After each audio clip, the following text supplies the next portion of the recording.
E aí, pessoal, vamos falar sobre reembolso, uma informação de extrema importância caso você tenha um convênio médico, né, um plano de saúde, ou caso você seja um profissional da saúde, um nutricionista, por exemplo.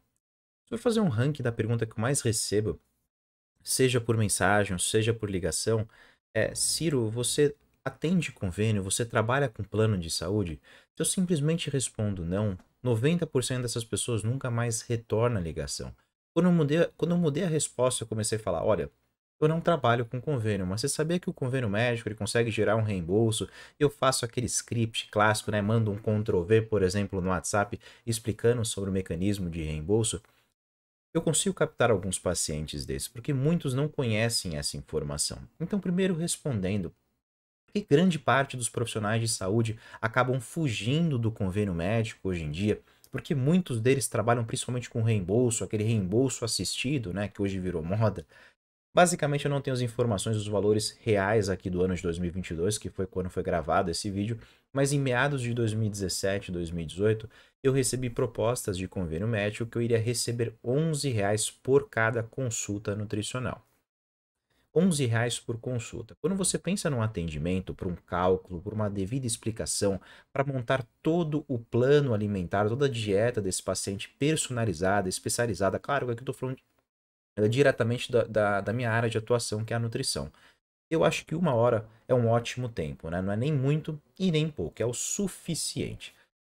Quando você pensa então numa consulta de 1 hora, que vai ser recebida em torno de R$ 11, né? Então você trabalha 8 horas diárias, vamos colocar R$ 10 por consulta, algo em torno de R$ 80 por dia. Colocando 20 dias úteis dá R$ 1.600 por mês de receita que você acaba faturando, certo? Só que quando você trabalha com convênio médico, tem toda uma burocracia que você tem que fazer para fazer a validação, ou seja, tem que receber o SMS do convênio médico, isso acaba ocupando tempo, então você não consegue fazer por conta própria. Normalmente você precisa de um atendente para te ajudar nesse processo, né, para conseguir montar a sua agenda. Você tem um preço, então você tem um preço de um profissional, um outro salário que você tem que pagar, você tem um aluguel do consultório, do escritório que você tem e tem que garantir uma limpeza também. Então tudo isso acaba sendo custo. Quando você coloca no papel esses valores, fica absolutamente impossível de você conseguir fazer um atendimento de 1 hora pelo paciente. E é por isso que você vai, por exemplo, no médico, um nutricionista de convênio. Claro que eu não estou generalizando, mas eu já fui em diversos médicos de convênio e eu não vou mais em médico de convênio. Hoje eu só vou em médico que faz qualquer médico, né, que eu gosto particular, e eu pego o mecanismo de reembolso, porque o nível da consulta é diferente, né? É muito comum você chegar, por exemplo, num consultório e ter lá 3, 4 pessoas na sua frente, mesmo você chegando no horário marcado. Mas não tem absolutamente nenhum problema, porque cada consulta vai durar em torno de 3 a 5 minutos, então depois de 15 minutos você vai ser atendido, né? Então vou explicar para vocês aqui sobre o mecanismo, sobre a questão do reembolso nutricional. Falando especificamente do meu plano de saúde, eu tenho, por exemplo, um reembolso de consulta de R$ 182, seja para médico, seja para psicólogo, seja para nutricionista. Então acaba escolhendo um médico, algo em torno desse valor ou um pouquinho mais e acabo pagando a diferença. Então, como é que você faz para gerar um reembolso, né? Como você, nutricionista, ou você, por exemplo, indivíduo paciente que está procurando, como é que você pede para o profissional gerar um recibo, né, uma nota fiscal para você? Recibo se for o CPF, nota fiscal se for o CNPJ. E eu vou exemplificar aqui o vídeo falando sobre o CPF, que é a emissão do recibo, que você, por exemplo, nutricionista, poderia fazer sem absolutamente nenhum problema. Quais são as informações que são necessárias para gerar esse recibo? Então, basicamente, você coloca lá a data da consulta, informações precisas que você precisa do seu paciente, o nome completo, o CPF e caso esse paciente aí, o responsável pelo pagamento for uma outra pessoa, você acaba colocando também o nome dessa outra pessoa responsável pelo pagamento. Coloca o valor da consulta e aqui as suas informações, o seu nome, o seu CPF, o seu conselho regional, né, a sua carteirinha. Então aqui se for nutricionista, CRN, se for médico, CRM, se for psicólogo, CRP e por aí vai. O endereço completo do local que você atende e o telefone. Você faz a sua assinatura, prestador de serviço, né? E carimba. Então, colocando um exemplo prático aqui, atendi o paciente Ciro do CPF 12345678910, o valor da consulta foi R$ 5, escrevo por extenso na sequência e coloco as informações do prestador de serviço, da pessoa que atendeu. Então, no caso, foi o Nutriciro, tal CPF, tal CRN, atendendo o endereço tal, esse é o telefone, assinou e carimbou. Então, o carimbo normalmente tem o nome, a vocação, né, a profissão e o número do conselho, no caso. Tá bom? Então, isso é o que normalmente passa grande parte. Só do profissional gerar isso para você e seu convênio for bonzinho, ele vai conseguir emitir o reembolso. Lembrando que cada plano de saúde, cada convênio tem um valor de reembolso. Já peguei paciente que tinha reembolso de 20 a 30 reais na consulta. E já tive paciente também que teve o valor completo da consulta, tá bom? Então, o problema é que quando você pensa em reembolso, quando você pensa especificamente aqui em recibo, tem convênio que acaba embaçando um pouquinho mais, tem algumas complicações que só vai aceitar o, o recibo do nutricionista, a nota fiscal do nutricionista, se foi feito o encaminhamento médico. Então, isso é uma informação que você tem que falar para o seu paciente. Olha, seguinte. Tem convênio que só vai aceitar o reembolso desde que o médico faça o encaminhamento. E o que seria esse encaminhamento médico? Ele vai lá num clínico geral e esse clínico geral fala assim, ó, encaminho ao nutricionista o paciente e tal, e faz a descrição do motivo, da razão e alguma sugestão, né? Uma coisa que eu pego com muita frequência, ó.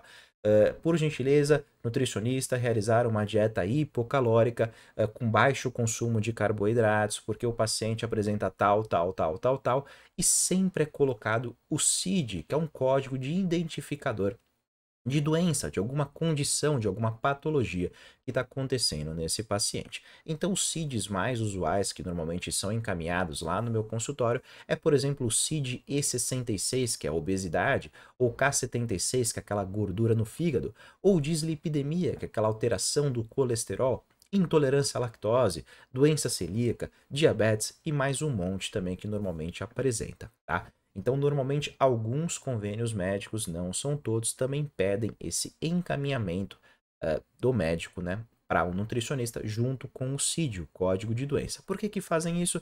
Para principalmente garantir com que a consulta nutricional não seja para fim estético, e sim para manejo da sua saúde. Na minha cabeça, isso não faz absolutamente nenhum sentido, né? Porque eu acho que quanto mais o convênio médico investe em outros profissionais, como por exemplo nutricionistas, menos ele vai gastar para fazer o manejo, precisando de consultas médicas, elaboração de exames, cirurgias, mas tudo bem, né? Essa é só a opinião do nutricionista. Talvez seja uma opinião para eu conseguir ganhar alguma coisa com isso, né? Vai saber. Então, basicamente, colocando um exemplo prático aqui, como é que eu faço quando normalmente o paciente fala assim, olha, Ciro, o meu convênio ele realmente quer que eu faça um encaminhamento médico. Então tem aqui o encaminhamento, tem como você incluir? Tem duas coisas que você pode fazer. Você pode fazer basicamente o recibo anterior que não mostrei na outra slide, ou e esse paciente vai ter que anexar junto no aplicativo do convênio, ou no próprio site, essa guia do encaminhamento médico. E eu também faço para garantir, eu pego as informações citadas do médico, ou seja, que eu coloco todas as informações e coloco logo embaixo solicitado pelo doutor ou o doutor e coloca o nome do médico e a especialidade dele, o CRM, né, ou seja, o conselho, o número de conselho dele e o motivo, ou seja, em razão do CID e coloco sempre entre parênteses qual que é esse CID, porque uma vez eu enviei o recibo só escrito lá CID E66 e retornou falando que era necessário eu colocar o que é o CID E66. Então agora eu sempre coloco dessa maneira. Então, isso é uma outra etapa de que alguns convênios, alguns planos de saúde só aceita dessa maneira. E tem aqueles que são mais chatos ainda, né? Que realmente pedem também o relatório do nutricionista. Então, pede o recibo, a nota fiscal, no caso é só incluir o CNPJ, pede o encaminhamento médico e ainda pede o relatório do nutricionista. O que é o bendito relatório do nutricionista? Basicamente, a descrição da consulta. E a minha sugestão é que você coloque como frase final dessa descrição, respeitando as orientações médicas na escolha dos alimentos para a montagem do plano alimentar da famosa dieta. Eu honestamente escrevo 2, 3 palavras e acrescento esse textinho no final. É sucesso, sempre passa, tá bom? Então, basicamente, como eu coloco, né, quando pedem tudo, eu faço num único recibo, numa única folha, eu faço um texto corrido, eu não deixo exatamente desse jeito, né? Eu tenho um layout próprio, mas eu deixei aqui para ficar um pouco mais didático. Então, eu coloco as informações do paciente, o valor da consulta, as minhas informações, né, do prestador de serviço, que eu sou nutricionista, e coloco aqui o relatório. Então, a consulta foi abordada respeitando as orientações médicas na escolha dos alimentos para a montagem do plano alimentar da dieta e coloco logo embaixo solicitado pelo doutor ou doutora o nome do médico, o conselho dele e o CID, colocando também o código de doença, do identificador de doença. Faço a assinatura, carimbo e resolvido. Pega-se esse Word, né, no caso, salvo no formato de PDF. Então, basicamente, clica ali em cima no arquivo, salvar como, escolhe aqui o tipo de PDF e resolvido. Se você tem o Adobe assinado, você só clicar aqui salvar como Adobe PDF e eu faço o envio para o paciente. Eu sempre faço no formato digital. Eu não imprimo para o paciente, eu envio tanto no e-mail, se necessário, como também pelo próprio WhatsApp. Por quê? O paciente vai ter que pegar esse documento e anexar no aplicativo dele ou no site do próprio convênio médico, caso ele não use o aplicativo. Então ele vai ter que tirar foto ou digitalizar. Eu já mando o arquivo online mesmo, muito mais fácil. Alguns de vocês vão chegar e falar assim: Ciro, tudo bem, eu até beleza, gostei muito da ideia. Só que você falou que eu preciso assinar e eu preciso carimbar. Como é que eu vou pegar as informações do paciente, conseguir assinar, conseguir carimbar e gerar o PDF? Vou ter que imprimir de qualquer jeito e depois digitalizar para mandar para ele. Então, isso é verdade, né? É uma coisa que você poderia fazer, mas eu já gravei um vídeo que eu falo até de um tema bem parecido, que eu falo sobre a relação do recibo, mas aqui eu estou fornecendo um pouco mais de informação relacionado principalmente com o mecanismo de reembolso. Eu explico nesse vídeo aqui de 8 minutos como é que você faz para fazer uma assinatura digital, né? Você pode fazer assinatura digital, mas basicamente eu ensino como é que você faz para deixar, por exemplo, uma imagem aqui, que seria a sua assinatura, que fica desse jeito para esse jeito, como se fosse realmente digitalizada. O programa utilizado, o aplicativo utilizado foi o Photoshop, tudo bem? Faço isso aqui tanto para minha assinatura, que no caso não é essa, né? Nem essa aqui, como também para o meu carimbo. Então deixo pronto o arquivo esqueleto lá, um molde pronto, que basicamente eu só coloco as informações do paciente. O recibo e o valor, se necessário também o encaminhamento médico e, se necessário, o relatório da consulta, que é basicamente aquele texto que eu envio. Eu espero que tenha ajudado. Eu espero que você, que é portador do plano, do convênio médico, busque saber sobre os valores e vá num atendimento particular. Talvez você tenha um atendimento melhor, né? Tem muito paciente, tem muito indivíduo que foge um pouco de nutricionista porque teve uma dieta de gaveta e pensa que todos os profissionais são iguais, tá bom? Espero que vocês tenham gostado e até o próximo vídeo.